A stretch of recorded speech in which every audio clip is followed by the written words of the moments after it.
নমস্কাৰ, মই ভাৰ্গৱভূষণ। আজি এটা নতুন ভিডিঅ'লৈ পুনৰ আপোনালোকৰ মাজত আহিছোঁ। আশা কৰোঁ আপোনালোক নিশ্চয় ভালে আছে। আপোনালোক নিশ্চয় জানে মই ঘৰত আছোঁ, ঘৰলৈ আহিলোঁ। ঘৰলৈ অহাৰ আজি 5 নম্বৰটো দিন চলি আছে। আচলতে সময়বোৰ বহুত ইয়াত স্পীডত গৈ আছে। তাত থাকিলে সময়বোৰ আচলতে নাযায়, কিন্তু ইয়াতে আচলতে সময়বোৰ বহুত স্পীডত গৈ আছে। আচলতে আপোনালোকে সকলোৱে মোৰ আগৰ ভিডিঅ'টো চাইছিলে, যি ঘৰলৈ অহাৰ মাক এটা ছাৰপ্ৰাইজ দিম বুলি ভাবিছিলোঁ। সেই ভিডিঅ'টো আপোনালোকে নিশ্চয় চাইছিলে। তাত আপোনালোকে মৰম দিয়াৰ কাৰণে মই বহুত বহুত ধন্যবাদ জনাইছোঁ। আজি মই এটা ভিডিঅ' লৈ আহিছোঁ এটা টপিকৰ ওপৰত, যি মোৰ 7.5 মাহ ট্ৰেইনিং হ'ল। সেই ট্ৰেইনিঙৰ কিছুমান অভিজ্ঞতা কেনেকুৱানো পালোঁ, কেনেকুৱানো হ'ল, কেনেকৈ টেষ্টসমূহ হ'ল, তাৰে কিছুমান আভাস দিবলৈ চেষ্টা কৰিম। তেনেহ'লে আহক দেৰি নকৰি ভিডিঅ'টো আৰম্ভ কৰোঁ। আপোনালোকে যদি মোৰ লগত আগতে কথা বতৰা পাতিছে বা আগতে যদি মোৰ কিছুমান ভিডিঅ' চাইছে, তেনেহ'লে নিশ্চয় গম পাই চাগে যে 2023 চনৰ 14 নৱেম্বৰ তাৰিখে মই Assam rifles training centre and school ডিমাপুৰত জইন কৰিবলৈ গৈছিলোঁ 14 নৱেম্বৰ তাৰিখে। আৰু 15 তাৰিখৰ পৰা আচলতে আমাৰ জইনিং ধৰা হৈছিলে। আৰু প্ৰায় 1 মাহ 0 উইক চলিল। আচলতে আছাম ৰাইফলছত এইটো 0 উইক বুলি নকয়, প্ৰি ট্ৰেইনিং চিডিউল বুলি কয়। 14 নৱেম্বৰৰ পৰা 11 নৱেম্বৰলৈকে আমাৰ প্ৰি ট্ৰেইনিং হ'ল।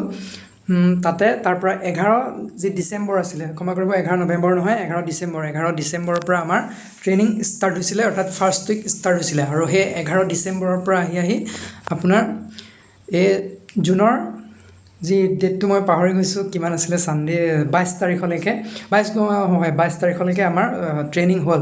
অৰ্থাৎ প্ৰায় 7.5 মাহ সময় আমাৰ যি ট্ৰেইনিং, বেছিক ট্ৰেইনিং, সেই বেছিক ট্ৰেইনিং আমাৰ প্ৰায় 7.5 মাহ হ'ল। আপুনি যেতিয়াই যিকোনো এটা ফ'ৰ্চ বা পুলিচতে হওক লাগিলে, যেতিয়া আপুনি ট্ৰেইনিঙৰ কাৰণে প্ৰথম ভৰি ৰাখিব, আচলতে আপোনাৰ প্ৰথম দিনৰ পৰাই বহুত কষ্ট আৰম্ভ হৈ পৰে। কাৰণ যিটো চিভিল লাইফ আৰু ফৌজৰ লাইফৰ মাজত বহুতখিনি পাৰ্থক্য আছে। তেওঁলোকৰ ডিচিপ্লিন মেইনটেইন কৰিবলৈ আমাক প্ৰথম দিনটোৰ পৰাই যি শিকায়, আচলতে সেইটো কাৰণে এডজাষ্ট কৰিবলৈ অলপমান সময় লাগে।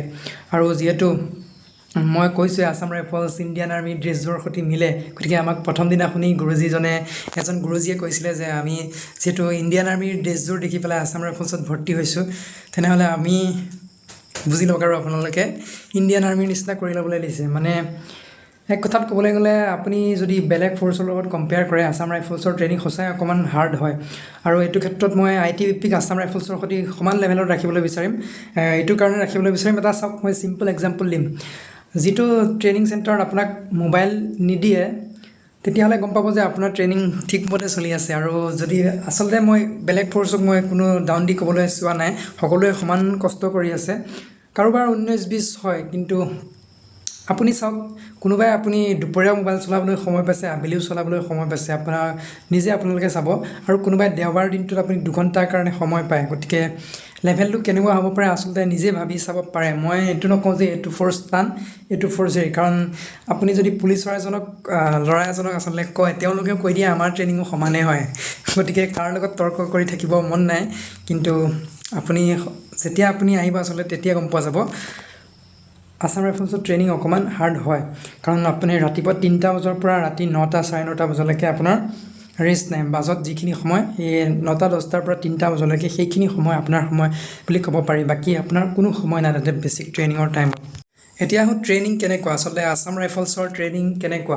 আচলতে মই ট্ৰেইনিঙলৈ যোৱাৰ আগতে বহুতৰ পৰা প্ৰশ্ন আহি আছিল, আৰু বহুতে কৈ আছিল যে আছাম ৰাইফলছৰ ট্ৰেইনিং বহুত হাৰ্ড নেকি, বা বহুত হাৰ্ড হ'ব। এনেকৈ মোক যি আগৰ এক্সপিৰিয়েঞ্চ থকা আছিলে, তেওঁলোকে মোক কৈছিলে যে আছাম ৰাইফলছৰ ট্ৰেইনিং অলপ বেলেগ ফ'ৰ্চতকৈ হাৰ্ড হ'ব। আৰু কিছুমানে মোক সুধি আছিলে আছাম ৰাইফলছৰ ট্ৰেইনিং বহুত হাৰ্ড নেকি।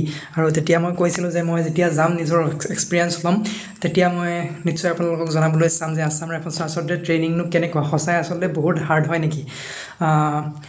চাওক, আমি সকলোৱে আছাম ৰাইফলছত কি কাৰণে আমি চইচ কৰোঁ, ইণ্ডিয়ান আৰ্মিৰ ড্ৰেছযোৰ দেখি, হয়নে। আপোনালোকে নিশ্চয় নিজক সোধকচোন। আপোনালোকে নিশ্চয় যদি আছাম ৰাইফলছক আপোনালোকে চইচ কৰিছে, তেনেহ'লে আপোনালোকে ইণ্ডিয়ান আৰ্মিৰ যি ড্ৰেছ, সেই ড্ৰেছযোৰ দেখিয়ে আচলতে আছাম ৰাইফলছৰ প্ৰতি আমাৰ ভাল পোৱা আহি যায়। দ্বিতীয়তে, আছাম ৰাইফলছ অকল নৰ্থ ইষ্টত অপাৰেট কৰে। আপোনালোকে জানে আছাম ৰাইফলছৰ যি ডিউটি মেইনলি নৰ্থ ইষ্টৰ পৰা। 2টা ইউনিট আচলতে জম্মু কাশ্মীৰত আছে, কিন্তু মেইনলি যি প্ৰাইমেৰী ডিউটি আছাম ৰাইফলছৰ সমগ্ৰ উত্তৰ পূৰ্বাঞ্চলতে আচলতে তেওঁলোকে ডিউটি কৰে। গতিকে আমি যিহেতু অসমৰ মানুহ, আমাৰ কাৰণে আছাম ৰাইফলছটো প্ৰায়ৰিটি আহি যায়, কিয়নো এতিয়া চাওক মই তাৰ পৰা 4টা বজাত ট্ৰেইন আৰু মই 8টা 8:30টাৰ ভিতৰত ঘৰ পাই গ'লোহি। ঠিক তেনেদৰে বাহিৰত থকা ল'ৰা এজনে ইমান কম সময়ৰ ভিতৰতে আহি নাপালেহেঁতেন। গতিকে এনেকুৱা কাৰণে আমি আছাম ৰাইফলছটো আমি চইচ কৰোঁ। আৰু আচলতে টেষ্টসমূহ কেনেকৈ হৈছিলে বুলি ক'বলৈ গ'লে আমাৰ আচলতে 8 সপ্তাহলৈকে আমাৰ কোনো ধৰণৰ টেষ্ট হোৱা নাছিলে। আমাৰ খালি প্ৰেক্টিচ চলি আছিলে, PPTৰে হওক বা BPTৰে হওক। আৰু 8 সপ্তাহৰ পৰা যি আমাৰ টেষ্ট আৰম্ভ হ'ল, সেই টেষ্টৰ চিলচিলা আচলতে নৰখাই হ'ল। সপ্তাহে সপ্তাহে টেষ্টৰ পিছত টেষ্ট, টেষ্টৰ পিছত টেষ্ট।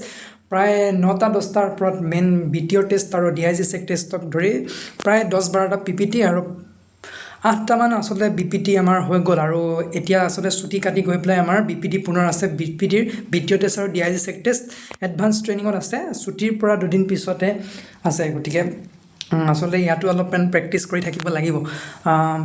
যিহেতু মই কৈছোঁ 8 সপ্তাহৰ পৰা PPT আৰম্ভ হৈ গৈছিলে। PPTসমূহ আচলতে আপুনি যিমানে পাছ কৰি গৈ থাকিব সিমানে PPT হওক বা BPT হওক, আচলতে টেষ্টসমূহ পাছ কৰি গৈ থাকিলে আপোনাৰ কাৰণে প্লাছ পইণ্ট হৈ গৈ থাকে। মই আচলতে যিমানটা PPT হৈছে ভগৱানৰ কৃপাত PPT গোটেইকেইটাই পাছ কৰিছোঁ। BPT 2-এটা ফেইল হৈছোঁ বাৰু। যেতিয়া আপুনি PPTসমূহ পাছ কৰি গৈ থাকিব তেতিয়া আপোনাৰ আচলতে যি এক্সট্ৰা টাইমৰ PT বুলি কয়, এক্সট্ৰা টাইম PT, সেইটো ৰাতিও হয় আপোনাৰ, দুপৰীয়া টাইমতো হয়। এনেইতো নৰ্মেল PT আপোনাৰ ৰাতিপুৱা হয়, কিন্তু যদি আপুনি PPTসমূহত ফেইল কৰে তেনেহ'লে আপোনাৰ PPT হওক বা BPTসমূহ যদি ফেইল কৰে তেনেহ'লে আপোনাৰ দুপৰীয়া আৰু যি ৰাতি PT হয় সেইটোতো আপুনি টাইম দিব লাগিব, আপোনাৰ এনাৰ্জি দুগুণ গুচি যাব। গতিকে আপুনি যদি প্ৰথম পাই যদি টেষ্টসমূহ ক্লিয়াৰ কৰি গৈ থাকে, অকণমান হ'লেও ৰিলেক্সেশ্যন পোৱা যায়। ৰিলেক্সেশ্যন সেয়া সামান্য হয়, নগণ্য, তথাপিও আপুনি ফেইল কৰি থকা ল'ৰাখিনিৰ তুলনাত অকণমান হ'লেও ৰিলেক্সেশ্যন পাব। তেনেকৈ আপোনাৰ PTৰ লগতে ড্ৰিলো সমানে সমানে চলে। জানেই ড্ৰিলৰ ক্ষেত্ৰত, ড্ৰিলত আচলতে ৰগ্ৰাপটো সকলোতকৈ বেছি পোৱা যায়। তাতে ডিমাপুৰৰ যি চেণ্টাৰ, তাত ড্ৰিলটো সকলোতকৈ বেষ্ট বুলি কোৱা যায়। আপোনালোকে জানে 3টা চেণ্টাৰ আছে, সুখবি, ডিফু আৰু ডিমাপুৰ। তাতে আপোনাৰ সুখবি ফায়াৰিঙৰ কাৰণে, ডিফু ফিজিকেলৰ কাৰণে আৰু ডিমাপুৰ ড্ৰিলৰ কাৰণে আচলতে জনা যায়। গতিকে ডিমাপুৰত আচলতে ড্ৰিল বহুত ষ্ট্ৰিক্ট, লগতে ডিমাপুৰৰ ড্ৰিল সকলোতকৈ বেষ্টো হয় বাৰু। বহুত টেষ্টসমূহ বহুত তাত ষ্ট্ৰংলি লয়। ড্ৰিল গ্ৰাউণ্ডত আচলতে পোৱা ৰাগৰাখিনিৰ কাৰণে সেইখিনি সময়ত আচলতে বহুত বেয়া লাগে, কেনেকৈ টাইমখিনি যায় সেইখিনি সময়ত ফিল কৰা যায় যে ট্ৰেইনিং হৈ আছে, চলি আছে। ঠিক তেনেদৰে ৱেপনৰ ক্ষেত্ৰতো ৱেপনৰ ক্লাছ চলে। ৰাতিপুৱা PT ড্ৰিল হোৱাৰ পিছত 1টা বজালৈকে আচলতে যিখিনি ক্লাছ হয় সেয়া ৱেপনৰ ক্লাছেই হয়। আৰু যি নৰ্মেল ৱেপনৰ টেষ্ট প্ৰেক্টিকেলখিনি হোৱাৰ পিছত আমাৰ ফায়াৰিং হৈছিলে, ফায়াৰিং আৰু CI ট্ৰেইনিং হৈছিলে লাষ্ট এমাহ। মানে মই যি 22 তাৰিখে আহিছোঁ তাৰ 1 মাহ দিন, মানে মে'ৰ 27 তাৰিখৰ পৰা আমাৰ 22 জুনলৈকে আমাৰ CI মানে কাউণ্টাৰ ইনজাৰ্জেঞ্চি ট্ৰেইনিং আৰু ফায়াৰিং হৈছিলে এমাহ দিন আমাৰ। আৰু এডভান্সতো তেনেকৈ এমাহ দিন ফায়াৰিং প্লাছ CI পুনৰ হ'ব, সেইটো আপোনাৰ আগষ্টৰ পৰা হ'ব। তেনেদৰে আচলতে বেছিক ট্ৰেইনিংখিনি মই থুলমূলকৈ কৈ দিছোঁ। এনেকেই 28 উইক প্লাছ যি মই 1 মাহ কৈছোঁ আগৰ 15 নৱেম্বৰৰ পৰা 11 ডিচেম্বৰলৈকে প্ৰি ট্ৰেইনিং, সেইখিনি মিলাই প্ৰায় 7.5 মাহ মিলাই আমাৰ বেছিক ট্ৰেইনিং সমাপ্ত হ'ল। এতিয়া কথা হৈছে আছাম ৰাইফলছত আহি মই আচলতে পস্তাইছোঁ নেকি? আপোনালোকক যদি অনেষ্টলি এনচাৰ দিওঁ, ট্ৰেইনিং যদি কৰি থকা সময়ত, যেতিয়া ট্ৰেইনিং চলি থকা সময়ত আচলতে মই বহুত পস্তাইছোঁ। মোৰ যিখিনি অসমৰ লগৰ আছে সিহঁতৰ আগতো পস্তাইছোঁ, বা সিহঁতেও মোৰ আগতকৈ পস্তাইছে। কিয়নো আহিলোঁ আছাম ৰাইফলত। আচলতে ট্ৰেইনিংটো দিয়ে এনেকৈ যে সেইখিনি সময়ত আপুনি ক'বলৈ বাধ্য হ'ব, কিন্তু সেই সময়খিনি হাৰি যোৱাৰ পিছত আচলতে ফিল হয় কৰিব পাৰিলোঁ, এইখিনি কৰিব পাৰিম যেতিয়া এইখিনিও পাৰিম। আৰু আমি চইচটো দিয়াৰ আগতে আমি ইউটিউবৰ যি ভিডিঅ'সমূহ চাই লওঁ, আপুনি হ'লেও হওক বা মই হ'লেও হওক, ইউটিউবৰ ভিডিঅ'সমূহ চাই কৰি চইচসমূহ চিলেক্ট কৰোঁ। কোনেও আৰু ইউটিউবাৰসমূহে যেতিয়া চইচসমূহৰ কথা কয় কোনেও কিন্তু ভিতৰৰ বস্তুখিনি কেনেকুৱা নাজানে। এতিয়া মই উদাহৰণ দিছোঁ, মই যেতিয়া চইচ দিয়াৰ আগতে ভিডিঅ' চাইছিলোঁ, অংকিত ভাটি ছাৰে এটা ভিডিঅ' বনাইছিলে যে নৰ্থ ইষ্টত থকাসকলে এটা ভুল কৰি দিয়ে, তেওঁলোকে আছাম ৰাইফলছক চইচ নিদিয়ে, SSB CISFক ফাৰ্ষ্ট চইচ দিয়ে। তেওঁলোকৰ ঘৰৰ ওচৰত থকাটো দি দিব লাগে, তেওঁলোকে নিদি CISF SSBক ফাৰ্ষ্ট চইচ দিব নালাগে। গতিকে তেনেকুৱা ধৰণৰ কিছুমান চাই মই বহুত ভাবি চিন্তি আছাম ৰাইফলছ দিছিলোঁ। কিন্তু ইয়াত আহি আচলতে কেনেকুৱা লাগিছে আৰু এটা অদ্ভুত ধৰণৰ ফিলিংছ। কিন্তু সেইখিনি ট্ৰেইনিং টাইমত সকলোৰে তেনেকুৱা লাগে। তেনেকৈ বেছিক ট্ৰেইনিংটো যিহেতু কমপ্লিট কৰি আহিলোঁ, আৰু 3 মাহ এডভান্স ট্ৰেইনিং আছে। ভগৱানৰ কৃপা কৰিলে এই 3 মাহো স্মুথলি চলি যাব তেনেকেই বুলি আশা কৰিছোঁ। আৰু মই আচলতে যিহেতু ফিজিকেলি বৰ এটা মানে ফিজিকেল থকা ল'ৰা নহয়, যিহেতু আছাম ৰাইফলছৰ ট্ৰেইনিং মই কৈছোঁ বহুত হাৰ্ড। গতিকে মোৰ নিচিনা যিসকল আছে, যে মই কৈছোঁ আগতে আছাম পুলিচৰ ফিজিকেল পাছ হৈ যায় কিন্তু ৰিটেনলৈ নাম নাহে, গতিকে তেনেকুৱা এটা ফিজিকেল মোৰ আছিলে। মানে ফিজিকেলত বৰ বেছি ঢিলাও নহয় কিন্তু বৰ তাগৰাও নহয়, মাজতে আছোঁ। গতিকে অলপমান কষ্ট পোৱাটো স্বাভাৱিক। কিন্তু যিসকল ল'ৰা ফিজিকেলত বহুত তাগৰা, ধৰি লওক আপোনালোকে আছাম কামাণ্ডৰ কাৰণে প্ৰিপেৰেশ্যন কৰি থকা যিসকল ল'ৰা আছে, তেওঁলোকে আছাম ৰাইফলছৰ ট্ৰেইনিংটো কৰি বহুত ভাল পাব। তেওঁলোক যিহেতু এডভেঞ্চাৰ থকা এটা ট্ৰেইনিং, তেওঁলোকে এনজয় কৰিব পাৰিব। অলপমানতো কষ্ট আছে, যিহেতু মই কমপ্লিট কৰি আহিব পাৰিছোঁ। মোৰ বিশ্বাস আপোনালোক গ'লে আপোনালোকেও সুন্দৰভাৱে কৰি আহিব পাৰিব। কোনেও মন ভাগিব নালাগে ট্ৰেইনিং হাৰ্ড বুলি।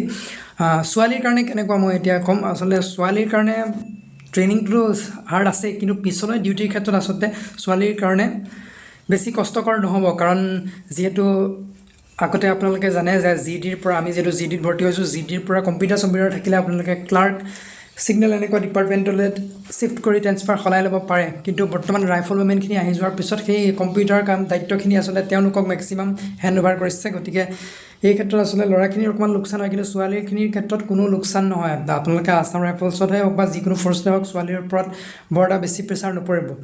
আপোনালোকে ছোৱালীয়ে এইটো ভাবিব নালাগে যে আমাৰো কষ্ট হ'ব নেকি। কষ্ট কি, ল'ৰাৰ ক্ষেত্ৰতো আচলতে কষ্ট। আপুনি ডিউটি কৰিবই লাগিব, মই আগতেই কৈছোঁ। যিহেতু ফৌজৰ চাকৰি, আপুনি ফৌজৰ চাকৰিত আৰাম কৰি থাকি লাভ নাই। আপুনি যদি আৰাম কৰিম বুলি ভাবিছে, আপুনি চিভিলৰ চাকৰিত যাওক। কিন্তু ফৌজৰ চাকৰিত আপুনি কষ্ট পাবই। আপুনি যিকোনো ফ'ৰ্চতে নহওক কিয় কষ্ট কৰিবই লাগিব। আপুনি এইটো সঁচা কথা যে SSB আৰু CISFৰ ক্ষেত্ৰত ডিউটিটো অকণমান মানে কষ্টটো আপোনাৰ কমি যাব পাৰে। কিন্তু বাকী যিসমূহ ফ'ৰ্চ আপোনালোকে কষ্ট কৰিবই লাগিব। আপোনালোকে সুন্দৰভাৱে প্ৰিপেৰেশ্যন কৰি থাকক। যদি আপোনালোকে ফাৰ্ষ্ট চইচ আছাম ৰাইফলছ দিছে, কোনো নিৰাশ হোৱাৰ কথা নাই। এটা কথা কওঁ, ভাৰতীয় সেনাৰ পোচাকযোৰ পিন্ধাৰ সৌভাগ্য সকলোৰে নাথাকে। গতিকে আপোনালোক যদি চিলেক্ট হয় আছাম ৰাইফলছত, আপোনালোকে নিশ্চয় সৌভাগ্যৱান বুলি ভাবক। ট্ৰেইনিং টাইমখিনি সকলোৰে বেয়া লাগিব, আৰু যিহেতু মোৰ ট্ৰেইনিং আৰু 3 মাহ আছেই, এনেকৈ বেলেগৰ পৰা মটিভেশ্যন লৈ নিজেই নিজক মটিভেশ্যন দি আৰু বা আপোনালোকৰ পৰাও মটিভেশ্যন লৈ মই আচলতে ট্ৰেইনিংটো পাছ কৰিবলৈ চাব লাগিব। আপোনালোকেও আশীৰ্বাদ কৰিব যি বাকী থকা ট্ৰেইনিংসমূহ 3 মাহ মই সুন্দৰভাৱে কৰি মোৰ টাস্কসমূহ কমপ্লিট কৰি ট্ৰেইনিংটো পাছ কৰি আহিব পাৰোঁ। আৰু লগতে যি আগন্তুক SSC GDৰ ভৰ্তি আহিছে, তাৰ মেডিকেলৰ ওপৰতো ভিডিঅ' মই 2-এটা লৈ আহিম। তেনেহ'লে আজিৰ ভিডিঅ'টো ইমানতে সমাপ্ত কৰিছোঁ। বেছিকভাৱে থুলমূলভাৱে মোৰ যি ট্ৰেইনিঙৰ অভিজ্ঞতা অকণমান শ্বেয়াৰ কৰিবলৈ চেষ্টা কৰিলোঁ। আশা কৰোঁ আপোনালোকৰ অকণমান হ'লেও উপকাৰ হ'ব। তেনেহ'লে আজিৰ ভিডিঅ'টো ইয়াতে সমাপ্ত কৰিছোঁ। পুনৰ লগ পোৱাৰ প্ৰতিশ্ৰুতিৰে। জয় অসম।